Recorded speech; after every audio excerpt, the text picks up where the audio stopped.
നമസ്കാരം, പുതിയൊരു വീഡിയോയിലേക്ക് സ്വാഗതം. ഇന്നത്തെ വീഡിയോയിൽ നമ്മൾ ബോട്ടിൽ കൂളർ അല്ലെങ്കിൽ വിസി കൂളർ എന്നൊക്കെ പറയുന്ന ഈ ഒരു ടൈപ്പ് റെഫ്രിജറേറ്ററിനാണ് നമ്മൾ ഇന്ന് റിപ്പയർ ചെയ്ത് കാണിക്കാൻ വേണ്ടി പോകുന്നത്. അതായത് അതിൻ്റെ കംപ്ലൈൻറ്റ് എന്താണെന്ന് പറയാം. ഇതൊരു കേക്ക് ഉണ്ടാക്കുന്ന കമ്പനിയിൽ ഉപയോഗിക്കുന്ന വിസി കൂളറാണ്. ഇതിൻ്റെ അകത്ത് നിങ്ങൾക്ക് കാണാൻ സാധിക്കും, നിറയെ കേക്കുകളൊക്കെ കാണാൻ സാധിക്കും. ഇപ്പോൾ അത്ര നിറയെ ഇല്ലെങ്കിലും ഇപ്പോൾ കംപ്ലൈൻറ്റ് ആയതുകൊണ്ടാണ് കുറഞ്ഞ രീതിയിൽ വെക്കുന്നത്.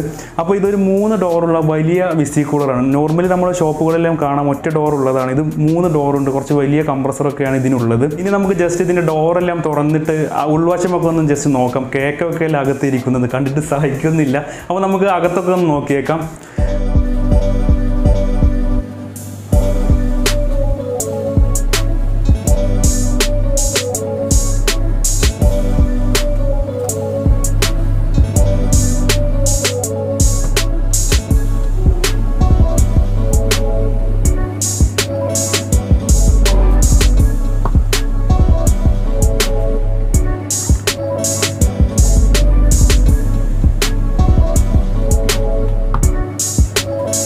നമ്മൾ മറ്റുള്ള വർക്കിനെല്ലാം ഇങ്ങോട്ട് വരാറുണ്ട്. സാധാരണ ഇതിനകത്തെല്ലാം നിറയെ കേക്കുകളാണ് ഉണ്ടാവാറ്. ഇപ്പോൾ ലേശം കുറവാണ്. അപ്പോൾ ഈ ഒരു ബോട്ടിൽ കൂളറിൻ്റെ കംപ്ലൈൻറ്റ് എന്താണെന്ന് വെച്ച് കഴിഞ്ഞാൽ ഇതിന് കൂളിംഗ് കുറവാണെന്ന് പറഞ്ഞതുകൊണ്ടാണ് നമ്മൾ ഇത് റിപ്പയർ ചെയ്യാൻ വേണ്ടിയിട്ട് ഇങ്ങോട്ട് വന്നത്. അപ്പോൾ ഈ ബോട്ടിൽ കൂളറിന് കൂളിംഗ് കുറയാനും കൂളിംഗ് ഇല്ലാതിരിക്കാനൊക്കെ ഒരുപാട് കാരണങ്ങളുണ്ട്. അതായത് ബോട്ടിൽ കൂളറിൻ്റെ കംപ്രസർ വർക്ക് ചെയ്യാതിരിക്കുക, അതുപോലെ തന്നെ കണ്ടൻസർ ഫാൻ വർക്ക് ചെയ്യാതിരിക്കുക, അതുപോലെ തന്നെ അകത്തുള്ള ഫാൻ വർക്ക് ചെയ്യാതിരിക്കുക, ഇങ്ങനെ തെർമോസ്റ്റാറ്റിൻ്റെ കംപ്ലൈൻറ്റ്, ഇങ്ങനെയൊക്കെ കംപ്ലൈൻറ്റ് ഉണ്ടെങ്കിൽ ഇതിന് കൂളിംഗ് കുറയും അല്ലെങ്കിൽ കൂളിംഗ് ഇല്ലാതാവുകയും ചെയ്യും. അപ്പോൾ ഇതിന് കൂളിംഗ് കുറവാണെന്നാണ് നമ്മളോട് ഇവർ പറഞ്ഞത്. അപ്പോൾ ഇതിൻ്റെ കംപ്രസറും അതുപോലെ തന്നെ ഫാനുകളും എല്ലാം നോർമലായിട്ട് വർക്ക് ചെയ്യുന്നുണ്ട് നമ്മൾ നോക്കിയപ്പോൾ.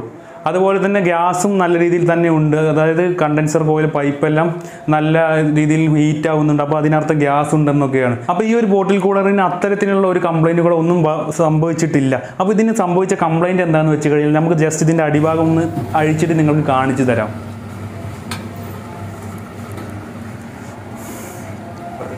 നമ്മൾ ഈ വിസി കൂളറിൻ്റെ താഴ്ഭാഗം അഴിച്ചെടുത്തപ്പോൾ കണ്ടത് വിസി കൂളറിൻ്റെ താഴ്ഭാഗത്തുള്ള കണ്ടൻസർ നിറയെ പൊടി പിടിച്ച് അടഞ്ഞു കിടക്കുന്ന ഒരു അവസ്ഥയിലാണുള്ളത്. ഈ കണ്ടൻസർ നല്ല രീതിയിൽ പൊടി പിടിച്ച് അടയാത്ത രീതിയിൽ ഹോളുകളെല്ലാം കറക്റ്റ് ഓപ്പൺ ആയിട്ടുള്ള രീതിയിലാണെങ്കിൽ മാത്രമേ വിസി കൂളർ നല്ല രീതിയിൽ വർക്ക് ആവത്തുള്ളൂ, നല്ല രീതിയിൽ കൂളിംഗ് നമുക്ക് ലഭിക്കത്തുള്ളൂ. അപ്പോൾ കണ്ടൻസർ ഇതുപോലെ പൊടി പിടിച്ച് അടഞ്ഞു പോയി കഴിഞ്ഞാൽ പ്രോപ്പർ കണ്ടൻസേഷൻ ലഭിക്കത്തില്ല. അങ്ങനെ പ്രോപ്പർ കണ്ടൻസേഷൻ ലഭിക്കാതിരുന്ന് കഴിഞ്ഞാൽ നമുക്ക് ഈ ഒരു വിസി കൂളറിൻ്റെ മുഴുവൻ കൂളിംഗ് എഫിഷ്യൻസി നമുക്ക് ലഭിക്കത്തില്ല, മുഴുവനായിട്ട് കൂളാവാൻ സാധിക്കത്തില്ല, കൂളിംഗ് കുറഞ്ഞു പോകും. ഇങ്ങനെ ഒരു കംപ്ലൈൻറ്റ് വന്നു കഴിഞ്ഞാൽ അത് റിപ്പയർ ചെയ്യുക എന്നുള്ളത് വളരെ എളുപ്പമുള്ളൊരു കാര്യമാണ്. അതിനുവേണ്ടി ചെയ്യേണ്ടത് എന്താണെന്ന് വെച്ച് കഴിഞ്ഞാൽ നമ്മൾ ഈ കണ്ടൻസർ ഉണ്ടല്ലോ, വീഡിയോയിൽ കാണുന്നത് പോലെ കറക്റ്റായിട്ട് കണ്ടൻസർ ക്ലീൻ ചെയ്ത് കൊടുക്കുക. അതായത് പൊടി പിടിച്ച് അടഞ്ഞു പോയ ഹോളുകളെല്ലാം നമ്മൾ ഇതുപോലെ കറക്റ്റായിട്ട് ക്ലീൻ ചെയ്ത് കൊടുത്തു കഴിഞ്ഞാൽ ആ ഹോളുകളെല്ലാം ഓപ്പൺ ആവും.